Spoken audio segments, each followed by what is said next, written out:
M5 versus Eclipsia. Eclipsia is going to be on blue side. First ban, first pick. Is there anything targeted you think may actually be coming straight in M5? You know, there's just so many. Jax is definitely a strong champ to get rid of, even though a lot of people haven't played Jax in a while. Jax fits M5's kind of playstyle. They like having those bruisers top and then just those kind of tanky lineups. Urgot, if Eclipsia isn't planning on playing Urgot, then he needs to be banned out. One of these teams will probably ban out Urgot. You know, we'll see. Urgot has taken a little bit of a backseat recently, but is still an incredibly strong champion. I'm kind of curious if M5 is going to pull out anything interesting that, you know, maybe we haven't seen before. Maybe hold on to it for a little bit later. We've seen Darien recently be running champions like Fiora top. In the past, Darien's always been kind of one of those game changers and, you know, just running really unusual champions that have maybe some weaknesses inherent to them, but some, you know, really huge strengths that are just so overpowering. And Fiora, the game where we saw him just dive Kennen repeatedly was insane. Well, I think it was more, you know, it was incredibly impressive, but still though a massive counter pick against Kennen that just worked absolutely stellar. But Eclipsia though, they've seen matches before, and I've mentioned M5 on stream before about the Super Bros, Jackson, Lee Sin. They work so well together. If you're gonna ban one, you might as well ban both. Make sure they don't get either part of that combo. But Kennen being the next one banned out here from M5. Yes, that's a little bit surprising, but I'm going to assume that, you know, someone on Eclipsia is really known for playing Kennen. You know, I honestly, I need to learn Eclipsia a little bit better, but I wouldn't know who that is. I know Shlaya does play some Nidalee, really just because of the one clip that I've seen, but we'll have to see, you know, what they kind of pull off. A big thing to consider is 3 top lane champions were banned out, 6 top lane champions, sorry. So 3 for each team, 6 top lane champions, and Darien, because he does play those unusual top lane champions, maybe now he's in a position of strength because Eclipsia, Vladimir's really only one of the few solid ones left. There's a couple others, but if Eclipsia, if they're forced into a situation where they're playing an unusual top lane champion that they're not ready for, and then Darien's like, oh, you know, whatever, I'm going to play, you know, whoever. I mean, there's still a number of strong champions. Malphite's open, Aurelia's open. I'm kind of surprised that Eclipsia just isn't grabbing Malphite at this point, because M5, they like running bruiser teams. Malphite shuts that down. Malphite does, but the thing is, though, you know, it's still a little bit strange. Granted, it's still an ambiguous pick. Not sure if he's going top or jungle. Actually, there we go. Actually, got to change it up. So yeah, Malphite first pick. The stream, they're like, oh, thank you. I agree with that first pick, Malphite. Thank you. Thanks. Thank you. But there you go. There is the Shyvana pick from M5. You know, it's a champ they've been so used to playing. Works so well in the jungle, all that counter jungling, and Nunu support. It's been popping up quite a bit lately. No, Nunu's incredibly strong, and I think Eclipsia, half of the reason why they wanted to take Nunu, one, you know, you can pick your support early, and Nunu's so strong and safe, you can run him with any team, really. But then, two, it keeps him out of M5's hands. So M5 with a nice pickup there, so Eclipsia doesn't get him. Nunu, you know, in the bottom lane, the Blood Boil, you can control most lanes, even though you don't have a heal, even though you don't have hard CC. And then in team fights, you have a lot of fight control, and you know, just powering up your late game carries is awesome. But Shyvana, I'm curious whether or not that'll go to Diamond Procs or Darien, because you know, we have seen Darien run Shyvana in that top lane a number of times in the past. Yep, and also, you know, the Nunu, the Blood Boil also helps a lot in the bot lane if you're facing up against someone, you know, long range like a Kog'Maw or even an Urgot. Allows you to go ahead, be a little bit more speedy, get through all of those long distance shots from the 3-point line. But it looks like Eclipsia might be starting up on a protect the Kog'Maw comp here. They've got Malphite, they've got Janna. They have their initiation, they have their disengage already. So this is a comp in the works here. Well, a big thing is that M5, they like running those tanky, you know, kind of frontline bruisers. As I've said 1,000 times before, I'm not going to say it anymore, guys. But Janna, you know, she works very well against that, but Kog does as well. So that was Kog's strength for a number of months. He, you know, you play him against champions like Ryze and Shyvana and Nunu and whatnot. So yeah, the key is for M5 to transition into strong initiators so they can get into that back line. But Janna and Malphite, they can protect them some. Kog has enough range that he can stay out of that ice ball for Nunu, so that's going to be key. But we'll have to see how this is going to work. Xin is an interesting pick if they decide to go with Xin, because he has, you know, been incredibly strong since that buff. Right, but then I think there's also room to actually pick both Xin and Ashe. And you're talking about strong initiators. Yeah. You have someone who can go straight for the back line, and you also have the best initiation ult in the game, pretty much. You have the Ashe arrow. So either one of those. I just thought of something really cool. Which obviously it's common sense, but Xin Zhao diving onto Kog'Maw, throwing off the ultimate, and leaving Kog wide open for the perfect Ash arrow. We'll see. That's that. Well, even yeah. It's just funny like, clear, move, get out the way. Here comes the Ash arrow straight to your face. That could actually be huge. Yeah. And the big thing is they need to disrupt Kog. So we'll see how this is going to kind of work out. Malphite can shut down a lot of their damage. Malphite versus Ash is particularly strong later on in the game, but because they have the Kog, he's going to want to sit back a little bit and not be as aggressive with engaging.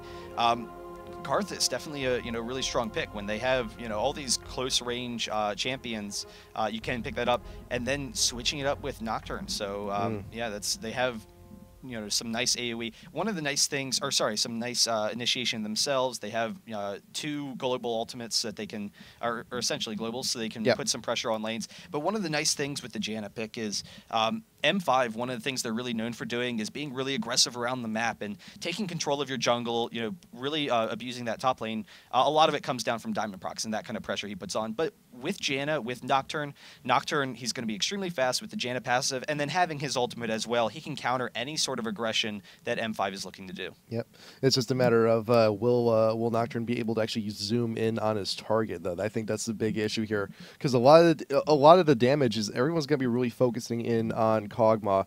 If anyone's going to be isolated, it's going to be more than likely Ash out there on the back line. So it's just a matter of, though, with all of this engagement and disengagement, if they can be coordinated enough to actually go in and take out a target and then continue the fight from there. Xerath being considered, Ahri being considered, I think Ahri would be a better pick here. Better burst damage in there, because the Kog'Maw, you want to take him out quick. Well, it's interesting. I was kind of curious whether we would see that Xerath, because I don't know, you don't see Xerath anymore. So it'd be interesting to get a better feel again for what his strengths are. But one of the things, both Xerath and Ahri do very well against Karthus. Because Xerath has a long enough range, Karthus just kind of wants to sit back and farm. But Xerath has that killing potential where you can kill you in the back line. So in lane, it's pretty strong. The issue is going to be Xerath's lack of mobility against a champion like Malphite. But if Eclipsia tended to play back, then Xerath could maybe be a strong pick. But I really like the Ahri pick a lot better. Like you said, it's generally a stronger pick because not only can Ahri put a lot more pressure onto Karthus and try and pick up those kills, but then also in team fights, Ahri doesn't have to worry about Malphite. Ahri has the mobility. So Ahri, generally speaking, is a very strong pick against Malphite. Yeah, and one of Xerath's biggest perks is that he does really well against teams that don't have a whole lot of range, or mids that don't have a lot of range. Now, granted, Karthus, he's not very mobile. He, depends on his layways to actually get his farm. But Xerath in these team fights against Kog'Maw, I don't see it working out as well as Ahri would. Ahri can at least, get in there, get the burst, get out. Yeah, and the last-second swap from M5. I always love it when teams do that. So love that. Darien has been very well known for playing that Shyvana, and Shyvana, does work in that top lane. But switching it out for Xin Zhao, so that's going to be kind of interesting to see how that works, because generally speaking, you look at Malphite and think, okay, Malphite does very well against bruisers. He can win those lane matchups. But Xin Zhao has built-in regen, and he's one of the very few top laners that have that built-in regen. So now that he's buffed, where his damage, is still up there, he can dive in, really quickly burst the shield, get the pop-up on Malphite, and then get out of there, so he doesn't have to exchange damage. That's the key with Xin. You get free damage and then get out. But he also has the regen to go along with it. And we haven't seen a regen top lane significantly for a bruiser in a while. Aurelia has it, but not to the same degree. Aurelia has burst regen with her ultimate, which is just awesome. But that constant pressure regen is kind of interesting. Yeah, and also you have Malphite. One of his biggest defensive tools as well is indeed the Shard, which it steals the movement speed. He can get out of there, but Xin doesn't really need too much of it. He just uses an ability, and he's already in your face. He's already got that dash towards you. Yep. And by the time Shard actually goes off for an attempt for a retreat, the 3 attacks have already happened. The pop-up has already happened. Your shield's going to be gone. It's going to be a really interesting top lane, period. Yeah, no, that's definitely the case. Xin, he has a great slow with his dash in, and then like you said, the 3 pop-ups. He's always been a champion that can do very well in the end game. His issue has been the early game, like especially as a jungler, but even more so as a top lane. Like we used to see Xin a lot as one of those burst top lanes to counter out champions like Vladimir, because he could just bully them around in lane because of his kill potential. But if you get any sort of early advantage on Xin, you get like a fast brutalizer or a fast phage or something. Oh yeah. Then he's so awesome. He's a really cool champ. Phage top lane first against Xin, just it just sucks. Like, because it's It's like Phage is like what, once every 3 attacks. Guess what his combo does? 3 attacks. Like it's almost guaranteed to slow every time he gets in, and it's just it just sucks to play against. It really does. I'm definitely excited to see that matchup. I think that Malphite should be fine. He can itemize into armor pretty early, so that shouldn't be that much of a concern. But Xin going with that burst damage, so not going with armor pen, since all of his abilities deal physical damage. So we'll see if, as a result, he transitions into a fast like Brutalizer or something. I don't know. We'll have to see. I think the Malphite has to be a serious concern for them. But as long as M5 puts on the pressure, which is what they're known to do, then they can get early advantages and then push Eclipsia around before Cog and Karthus get into that late game. And that's the big key. Is Cog and Karthus are just some of the strongest late game champions in the game. But M5, they have a lot of really strong early game champions. They have the initiation advantage, with the Ashe.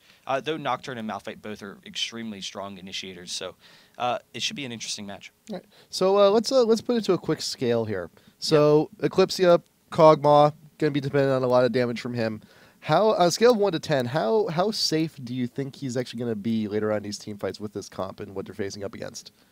Later on, he should be actually pretty safe. I think that they have enough well, I guess on a scale of 1 to 10, I won't dodge the question. It's like Larry King. I was just reading the AMA today. Actually, don't dodge the question. What's the scale of 1 to 10? We'll have a Larry King story actually later, but yeah, no, I always tell people about that. We'll talk about that later. We'll talk about it later. But okay, so scale 1 to 10, how safe is Kog'Maw? An 8. I mean, he's fairly safe with their team. The issue is if he gets caught outside of team fights. Inside a team fight with Karthus, Malphite, and Janna, it's going to be very difficult for them to initiate back into him because the Karthus wall is going to catch basically everyone. Shyvana is very strong in initiation. Xin, it might be a little bit too much of a distance for him. So I would generally say that Cog is going to be okay. The big thing is those mid-game team fights and early game when Cog will be vulnerable. So, and if they fall behind, then it shouldn't even matter. They won't get into those late games. So I'll give it about an 8. Okay, so that sounds pretty good. But also, you see bot lane, you see both the carries, Kog'Maw and Ashe both running heal. So they're not really looking for kills either. They're just looking to just stay. Yeah, no, they're both extremely passive. In that bottom lane. Ashe in particular was an interesting switch up for M5 because starting off with the Nunu can be a more aggressive laner. In most lane matchups, he can try for those kills, and I mean you don't try for kills, but as a bruiser, you do very well in those fights. Ashe is a very defensive laner, but because Cog has such long range, they're like, okay, we'll go with the initiation advantage and just farm. So bot lane basically is going to turn into a free farm lane. Kog'Maw, after he gets a couple levels, will have a slight advantage there, but Ashe should be fine. And so it really comes down to the other lanes. And mid lane, there's going to be a lot of pressure from M5. Top lane, there's going to be a lot of pressure from both teams. And we'll have to see whether or not M5 looks for any early invasion or anything. Maybe trying to steal Karthus's blue around that 7-minute mark. They very well could, but for the time being, though, both Eclipsia and M5 are both taking the point defense route. They have all of their entrances covered. If they're invaded, they just want to make sure they know about it. And you'll see Ahri and Karthus there just dodging back and forth in the mid, wanting to make sure that no one gets wise and tries to enter those side river brushes from the mid lane. Pretty common path for this entire team. Just go right on in, camp out the bush, and make their invade from there. But everyone's playing the watch guard. All avenues are safe for now. So it looks like both junglers will secure their blue pretty easy. But actually, no, I think Diamondprox may actually be starting red. Yeah, no, I mean, he could start either way. The interesting thing with the red is it does give him that quick level 2 gank potential up in the top lane. So we'll see whether or not that's the case. It could also allow him to transition down the bottom. But I think for the most part, the junglers will kind of sit in their jungle for a while and actually stealing the wolves. That's always a great thing on the bottom lane to counter off the mini golems being stolen for the blue side or being taken from the blue side. But actually Shyvana coming down to blue, so just getting the race and then allowing them to take the wolves. That's kind of interesting, starting at the race so that your bot lane, they can still keep up in that experience and gold advantage, but then you can still do a normal jungle route. I think M5 may actually be looking for a level 2 bot. So you give the wolves to Nunu and Ashe. They're gonna hit level 2 before Cog and Janna do. Assuming they don't take the small golems, which unfortunately they did. But actually, I guess seeing that their late entrance in the lane bot, Diamond Prox just realizes, okay, you know what, fine, I'll just go back, get my red, and go from there. And Nocturne actually had the same idea. He got his red first, going to go for blue next. Yeah, and the big thing is most jungle routes, you want to be heading yourself up top. So as long as you have a safe jungler like Nocturne or Shyvana that can do any route, you know, Nocturne, he can start over at the red, and now they will both be top around the same time, around that 3-minute mark with the double buff to try and counter out each other's invasion, which is a pretty common thing. Diamond Prox seeing him off here, and actually Nocturne catches him, so both of them will back off. Yeah, there's nothing happening there. Flash away from Kog'Maw already early on in the fight. Exhaust going down onto Ashe to try and prevent some of that harass. But yeah, Kog'Maw got incredibly weak during his last little bit of harassment down going bot lane. And, you know, Ashe, she can't get that poke on very early. But, you know, Kog'Maw, he has a little bit of a range disadvantage until he hits 6, until he gets that artillery fire there. But for now, though, Jaina's doing an okay job keeping everybody away. And Diamond Prox re-entering top lane. Yeah, no, the big thing is that Skyheart, he's playing defensively, so he's going to be fine to allow Xin to push him back, so there's not really going to be an issue there. Diamond Prox coming up, though, so that's kind of surprising. I guess they just want to push him into the tower extremely aggressively, so Xin can get back. They can deny some of that golden experience. You know, we'll have to see if they actually try and dive this. That'd be very unusual against Malphite. Yeah, they're just throwing him into the tower. He's full health. He's got full shield. It's just not prudent at this juncture, unfortunately. But still returning bot lane. A lot of the farm continues. Both Ashe, both Cog just looking to farm, do what they can. Blood Boil constantly on Ashe, getting angry, and a little bit of harass back and forth as well. But those Janus shields being there just in time. So it is kind of like there are no heals other than summoner heals down here in this bot lane. But the Janus shields, well timed, may actually make a difference here in the long run because Nunu doesn't have that capability, and no heals, no shields, no anything. He's just there to make you angry. Yeah, no, and the shields do give Janna a slight advantage. With Ashe and Nunu, they have enough burst to quickly take down the shields, so the damage, you know, will be in their favor. If they do duel, then the attack speed's slow. You know, it gives Ashe and Nunu the advantage, but long-time range harass should be Cog and Janna. So we'll see how that's going to kind of work. Darian actually making his way down to the wolves a little bit ago. He was trying to steal those wolves from Nocturne, but unfortunately they weren't really spawned, so he's just a little bit off the timing. But we'll see. That should be fine. And it should be kind of interesting to see, you know, how Ahri is going to start pressuring Karthus, particularly once she hits 6. Both of the junglers have backed. You see Shyvana got the cloth armor, got some wards as well. Maybe looking for to building a Wriggles, you know, help out a little bit. Faster clears, quicker jungle steals, quicker objectives as well. Nocturne got the Doran's Blade himself, but Malphite's a little bit too far out. 1, 2, 3. There's the pop-up. There's the damage. Ignite and the exhaust going down onto Malphite. Will he be able to get out of here? He does manage to flash away. Ignite is now gone. Diamond Prox can connect with the rest of this damage. There's the flash and the dash. There you go. First blood for Darian. Well done. Malphite just a little bit too far out. Yeah, and the big thing is that, as we talked about earlier, Xin, he's a killer in lane. He has enough disables that he can set up those kind of ganks. And then Shyvana has the movement speed as well to take that advantage. Yeah, Janna just kind of forcing him off there. But yeah, it's just, you know, Malphite, he can't escape from those disables. So we'll see how that's going to kind of factor in. Malphite, you know, once he gets some armor, he should be fine. But starting off with Philosopher's Stone, that's, you know, pretty common. He can play, you know, defensively back. It gives him that mana spamming capability. But we'll see whether or not Xin can take advantage of this. At the very least, he should have a pretty easy job farming in this lane. And actually, he's leading off very early as well. He's already got a 10 creep lead on the Malphite. The GP10 should mitigate some of the gold loss on the Skyheart, but hopefully he'll be able to live long enough and stick. The game will go on long enough for him to see a return on his investment. Harass going down onto the Kog'Maw here in bot lane. Ignite go down. Diamond Prox is here to capitalize. Scenario going down. Can you connect? Extra harass going down. Ashe trying to get the slowdown on the Kog'Maw as well. Fear tethers will be broken. Nice, quick snipe and assassinate there for M5 from behind the lane. Yeah, just a little bit better vision for M5 right now. So Eclipsia, they really need to get actually a ward by the entrance to the river. So in particular by Karthus, by the mid lane. So that would have protected their jungle. Since they know that M5 will have a penchant to go in the jungle, but actually Alex Ich coming in on Karthus, he gets the charm, and one more dash will be able to pick it off, but actually not throwing him off. You know, yeah, I'm a little bit surprised, but you get the dashes for free after you cast it once, don't you? I believe so, but the thing is, though, the rest of the follow-up. That's the thing, because I don't think one more dash would have been actually enough to do it. Yeah, I don't know. I feel like he had him, but I guess, yeah, he didn't really want to risk it, with Nocturne potentially by him. I am kind of surprised that he didn't go in for it, but yeah, we'll have to see. I mean, still a 2-0 advantage, and he forces Karthus out of lane, so he's not going to be able to farm. Yeah. I'm kind of interested to see, what kind of pressure Malphite could put onto Xin Zhao once Nocturne hits 6 in particular, because then with the Karthus and the Nocturne, couple that with Malphite, that's just a lot of quick burst potential.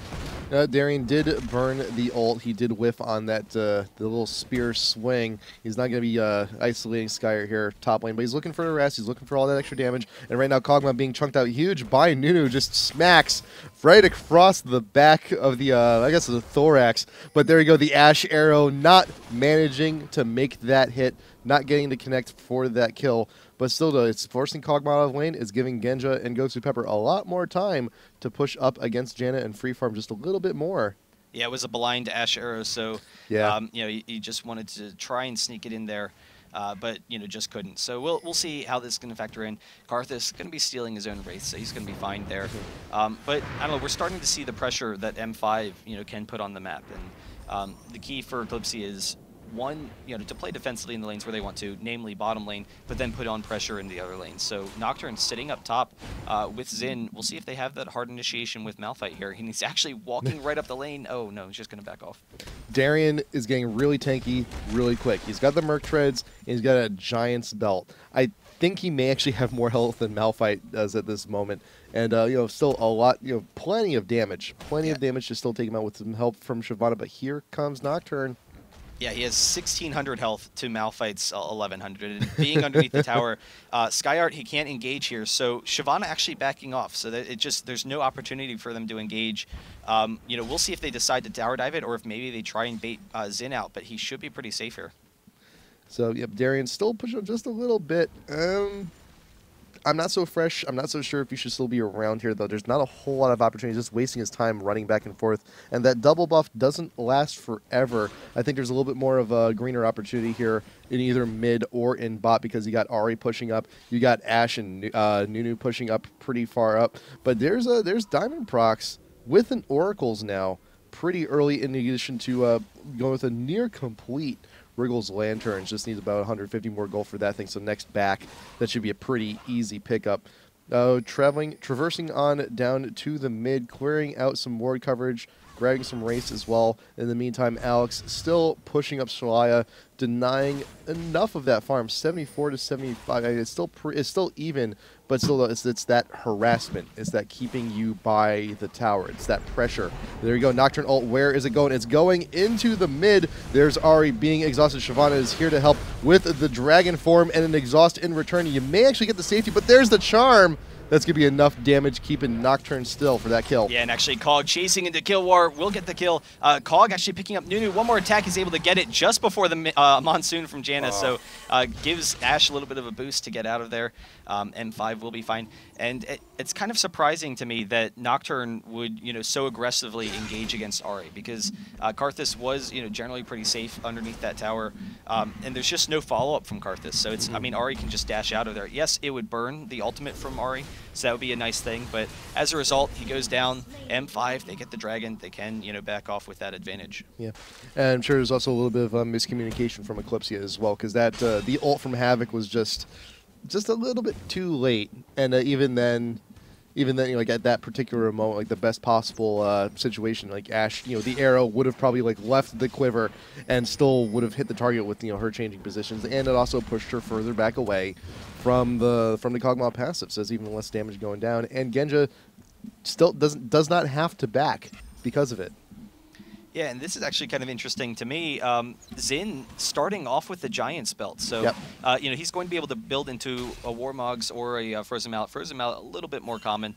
But the big thing is Xin, he knows that he's already, just planning on farming in this lane. He doesn't need to get kills against Malphite. Malphite will generally be pretty safe. Nocturne coming down here. They actually might be baiting it in here, but they'll, we'll see whether or not that happens. Ult is not up, so it's not going to be the best of engagements.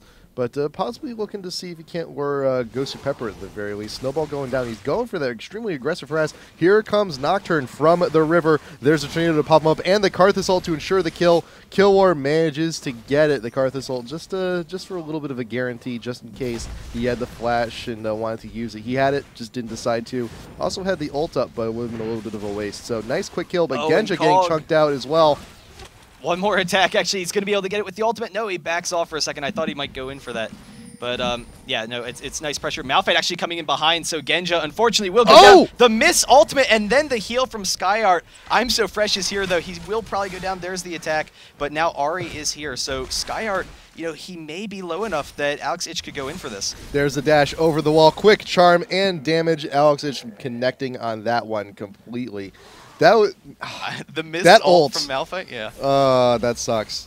That does suck every once in a while. I mean, granted, yeah, it can traverse a pretty large amount of distance, but the impact area is sometimes a little bit smaller than you sometimes realize. And yes, a quick flash, well timed, can get you out of that situation. But they can still manage to connect. So there's the blue coming up, pick it up for Alex, and we pass that in the mid. And going back to what I was saying with the frozen mallet, or sorry, the Giant's Belt on Xin Zhao, he might actually be turning that into a Sunfire, which would be really interesting, a fast Sunfire Kate. The big thing, the Astro coming for Karthus. It's very close to hitting.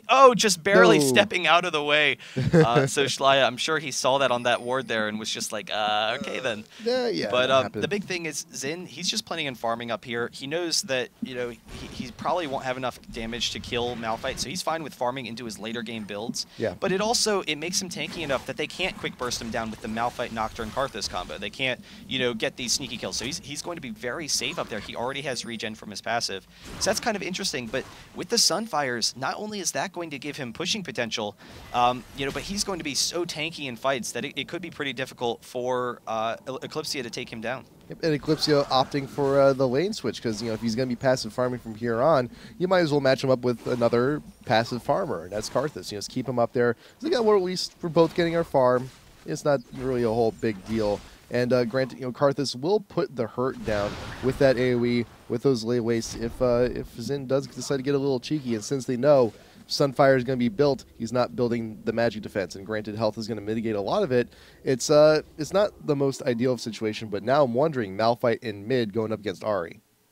Yeah, no, it's definitely kind of an interesting matchup. Malphite should be okay to farm against Ahri because of his shield. Ahri will kind of have a difficult time of bursting him down because Ahri usually has enough damage to kill someone, you know, from 100% to 0, but that's about it. And Malphite, you know, he's just, it would need like 120%, so just slightly out of Ahri's range. I know that's kind of a goofy way of putting it, but yeah, so it's probably going to be difficult for Ahri to take him down. He's just too tanky for, so it will, you know, turn it into a farm lane, but actually Karthus coming mid again. So Karthus just getting a little bit of free farm, you know, before he has to go against Ahri again.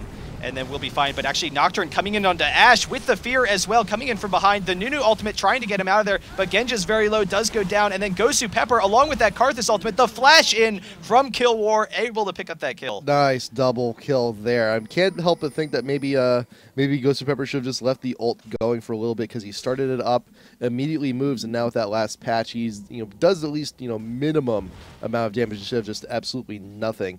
But here you also got Skyart being pushed out a little bit too far ahead once again, waiting for the pop-up. Diamondprox here with all the damage. Ignite going down, ult to get away. Dragon Form in pursuit. The Ignite is still down. Can the damage be enough? There you go. Credit actually going to Diamondprox. There's that flame trail. That's still a lot of AoE. That's one of the best things about Shyvana that we haven't seen in a while because people don't play Shyvana that much, is that she's one of the best at tower diving in the game. That armor and magic resist bonus from her ultimate, you know, she's just naturally extremely tanky early in the game, so that's always really cool to see. And then guess what? Xin gets to go back to farming, so Darien enjoying, you know, what he does best. Ahri actually picking up a Deathfires, which is a really common Ahri build that we've seen recently, but the burst there is just going to be so huge for Alexis to try and pick up a number of kills. Yeah, and also not to mention if anyone decides to build particularly tanky, but Darien, he's got the exhaust down on him, gets a quick pop-up on Shlaya, and this is the danger of trying to engage on Karthus. There you go. But might just auto-attacks, might just that actually to do it. There you go. He wants one more, gets the lay waste down. Kill for kill. Alex is there to capitalize on that one. But yeah, he almost had it. He almost had it. Almost had it outright. Yeah, and at the very least, he baited out Karthus, but Genja with the arrow on the kill war. Unfortunately, the exhaust and then the whirlwind take him down, and now they're chasing after Nunu. He should be able to get out of there. He's just a little bit too fast, but wow. Cog has enough burst damage now that he can, go toe-to-toe with Ashe, and that's a serious concern for them. Diamondprox going for a dragon when they're at a disadvantage, so mid was top and bot lane is down. That's kind of surprising. Eclipsia is right in here to just stop that. Yeah, but he did have the wriggles, so it was worth a shot. Maybe actually get a few lucky procs, but they actually going right back in. It's like, nah, you guys, I totally will not be going right back for this pit after you scare me away.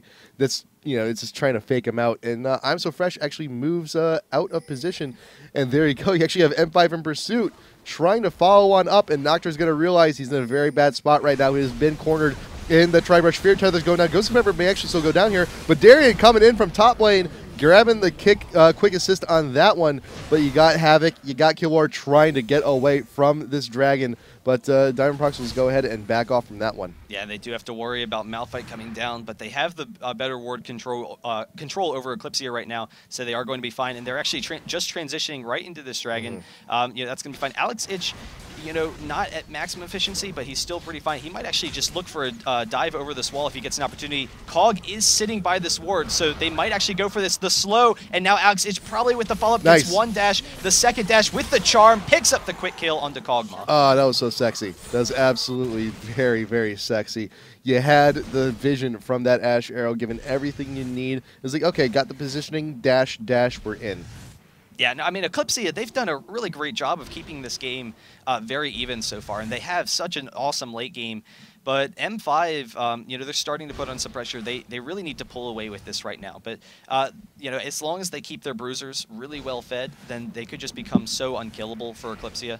That's definitely going to be an issue. And if Cog does face some pressure, if we downgrade that 8 to like a 6 or something, then all of a sudden Cog, if he's forced out of being able to sit there and just deal the damage that he wants to, that could mean that M5 is just too tanky for Eclipsia to deal with. So we'll have to see. Cog is going for a fast Infinity Edge, though, not going with, that early Wriggles build or anything.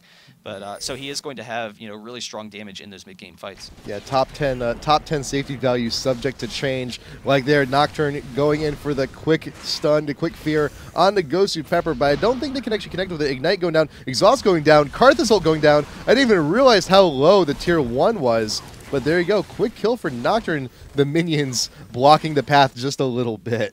Yeah, and actually Nocturne taking a step back to tank the turret for Janna for a second because of the Ashe arrow. Yeah. Didn't want her to be stuck under there for too long. And in the meantime, Alex Ich taking down this mid turret, really nice job there, and then actually dashing in, gets the charm, gets the Deathfire's Grasp, another dash, one more attack, one last dash, just barely able to pick it up, and he is able to get out of there, so using the flash as well, and actually Malphite not in a much better situation here top as Xin goes into him, but the Malphite all over the wall, followed by Diamondprox, really nice follow-up, but he's just barely getting out of there, the Flame Spitter able to pick him up. I don't even know what that's called, but the bad breath. The Dragon Flames bad breath. But also, meanwhile, while all that madness was going on, you also had Kog'Maw get a quick kill onto Ashe in the bot lane, pushing the lane up. So here's the thing with Eclipsia right now, is that Kog'Maw is getting pretty ridiculously fed at this point. He's 7-2-2. He's even on farm otherwise with Ashe, but the rest of the team not looking so hot. Right. Well, the big thing is, I mean, Karthus and Cog, they're getting decently farmed. They're getting into the late game. Ahri is completely fed. Shyvana is completely fed. Yeah. Zin's doing a decent job for himself, but I don't know. They have a really strong team. Eclipsia has a very strong team fight team. Both Cog and Karthus late game, their damage potential is phenomenal. And if they can control the front line with the Karthus wall, just shutting everyone down. Everyone kind of groups up when you hit the Karthus wall. And then actually, Ahri jumping in for another kill. Has to get out of there, though, because the rest of Eclipsia is here. She throws off the back damage, but Cog is in pursuit, gets some nice damage. Another artillery shot is able to, just force her out of there. Diamondprox and Gosu Pepper should be able to back off as well. We'll see if that turns into a tower for Eclipsia because everyone's so low, but with Malphite, Janna, and Karthus, they can control the front line pretty well. So the key is going to be, how quickly can they kill the members of M5, or if they just become too tanky for them. I wish Gosu Pepper had his ult during that last fight, because that would have actually been a really good placement, like right there in the middle, but unfortunately he didn't. Eclipsia, full 5, moves on in and sweeps the mid-tier 1 turret, and Baron is being pinged. I think that's just for ward coverage. I doubt they're going to go for it now. They also don't have any. There we go. There's the pink ward. I was about to say they have no counter warding measures. Wait, never mind. They got it. Havoc there providing as well. But there is still a ward in that one little errant bush out front, and also Diamond Procs with an Oracles. It's kind of no real big deal. But there you go. Nocturne going down. Xin has been exhausted, trying to get away. There's the Malphite. Oh, the bunch of damage. Nocturne grabbing the kill down onto Xin. A huge mess right there in that one bush. Karthus managing to grab the kill, but everyone is sticking around in the AoE. Here comes the Karthus ult down as well, getting a kill down on the Gosu-Pepper, and M5, they're weak, but they managed to win the fight. Yeah, and a lot of it comes down to Alex Ich with that great control. Kog actually walking into the bush. No! Alex Ich with the follow-up, the Deathfires. He has to get out of there, though, but he should be okay. Kog getting very close, but he gets out. Then the big thing is you saw that fight. Eclipsia, they had so much fight control. Everyone from M5 was stuck right in the center, and Kog was actually safe for most of the fight. Kog was able to, get off a lot of his damage. But, some of M5, they were just too tanky. And Shyvana in particular, with the armor magic resist from the ultimate, just the fact that a lot of the damage from Eclipsia went to taking down Xin. So that was just like a monumental effort on their part. Right. But Ahri, Ahri has the survivability, so Ahri doesn't have to worry about going down quickly. And as a result, Alex Ich was able to dive around the middle of that fight, pick up those kills left and right. And so they still have the control, but they do have to watch out because Eclipsia, they almost had enough damage to take it. Like the Karthus ult, everyone was just so low for M5. They already had a couple of kills, but it was a really nice fight for M5. They were able to kite in and out and keep themselves high enough. But Eclipsia, they're actually just going to go ahead and force this, and M5 saw them. They do ping them, and Darien is coming down as well to defend it. Darien is right here on front. Diamond Procs and Alex Ich are not too far away. But Gosu-Pepper and Genja, they're not. They're a little bit out of position. But the thing is, though, the pressure from M5 is such that Eclipsia cannot go ahead and stick around because they realize, that last fight, everyone was sticking around for all of the Karthus damage in the one little condensed area after he died, and it still wasn't enough to go ahead and take that fight. So they're recognizing right now that M5 did a little bit too much for them to handle at this point. Granted, not to say they can't go ahead and try for another Baron sneak later on, but they're going to need something like an Oracles to go ahead and clear the path and make sure it's safe, because that's one thing they're seriously lacking here. The only counter ward measures is an occasional pink ward from Havoc. Yeah, and it's kind of funny to think that at this point, one of the advantages that Eclipsia has is the fact that they haven't been placing any wards the entire game, which, would normally be a terrible thing. And in this case, it has been a pretty... Eclipsia is able to take it, but Shyvana coming right in the middle of the team. The Malphite ultimate turning onto Genja. He will get very low. Ashlaya is going to go down as well, but not before getting off a lot of damage. Alex Ich and Diamond Procs are perfectly safe, though. The dash in, trying to get some damage, and actually taking down Kog as well. And M5 has won the fight in spectacular fashion, and now they are actually high enough where they could transition over to that Baron. Everybody's split. Everybody's split from Eclipsia, and that's the thing when you have a protect comp like this, is that that's your primary objective, is to protect the carry, not split up and try and solo and take somebody out. So Kog'Maw was exposed, Nocturne was off somewhere else, and not to mention Alex, he's mobile enough, you got Ahri, just go ahead, hop over walls, and just get those quick kills that you need. So a little bit of a miscommunication there from Eclipsia. They all spread, allowed M5 to go ahead and take the fight, and taking more towers, more objectives in the meantime, and extending the gold lead further. Yeah, and the big thing is because Ahri is so far ahead, and like we've talked about, is just so survivable and can chase people over those walls.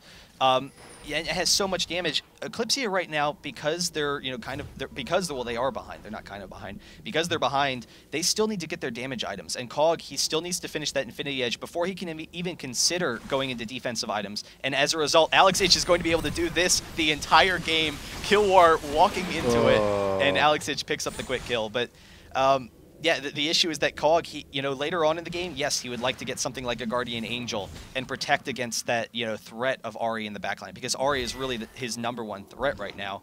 But unfortunately, they can't do it. They need to still itemize into damage, and so that means that for quite some time, M5 is going to have a serious advantage, not just from their gold advantage, but just from the itemization fact. And you also see that Alex has also bought himself a Guardian Angel. Possibly, the first of 5 coming in for M5 here. Oh yeah. The big Guardian Angel comp here. Just it's like you have enough damage. You can take out anybody. You can snipe them out. Might as well. And Gosu-Pepper just The long walk. That's never what you want to see when No. you're, this far ahead in a game and you're trying to pressure your opponents, especially when someone like Kog'Maw goes down. But now Kog is up. Ash actually maybe getting caught out of position. They do catch him with the ward. I'm So Fresh trying to chase him down a little bit, but they will back out of there. Yeah, the wards are still limited for Eclipsia, but if they can also like manage to trap someone out.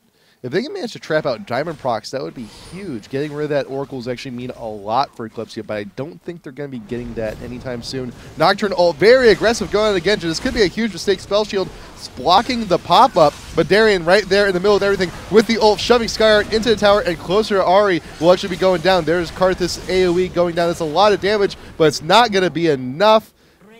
Then wait for the Karthus ult. It's not going to be doing a whole lot there. And right now, Eclipsia has just been completely wiped from existence. That was a 4v5 ace, and Eclipsia and a forfeit with the well-deserved forfeit. But yeah, I mean they've had a nice game. It was a nice job there. You saw at the end there, Xin and Ash, they tried to hook up on the combo, but Genja unfortunately missing the arrow right in the center of the team. Yeah, we'll just take a look at the scoreboard real quick because guess what? Alex Ich, 13-0-8. Yikes. 2 Guardian Angels at that point for M5, and they were just basically unkillable at that point, being so far ahead. It was very difficult for Eclipsia to have enough damage, and we'll see what they change coming into the next game. I think that Ahri is a champion that really deserves a ban. In a lot of situations, you don't usually see her banned, but when someone takes you to town like that, you have to consider it. So we'll see with that. Nunu, he did a nice job, but clearly wasn't the one leading the charge. And Shyvana, M5 always playing, Shyvana to such an excellent degree. It's really astounding when you see people play Shyvana like this. Yeah. Why she ever, left the competitive scene to begin with. But Ahri, I mean, I personally, just as like a matter of policy, always ban Ahri if I get the chance, because the mobility, the damage, the true damage, the CC is just it's a little much. It's a little much for someone like me. But that was game 1. There's always a chance to come back. Game 2, Moscow 5 versus Eclipsia. This is the first match in our new IPL Elites series. The best 16 teams from EU and NH in their own brackets. $3,000 prize pool American. And we're going to see how the first match is going to go on. We will see you in just a minute.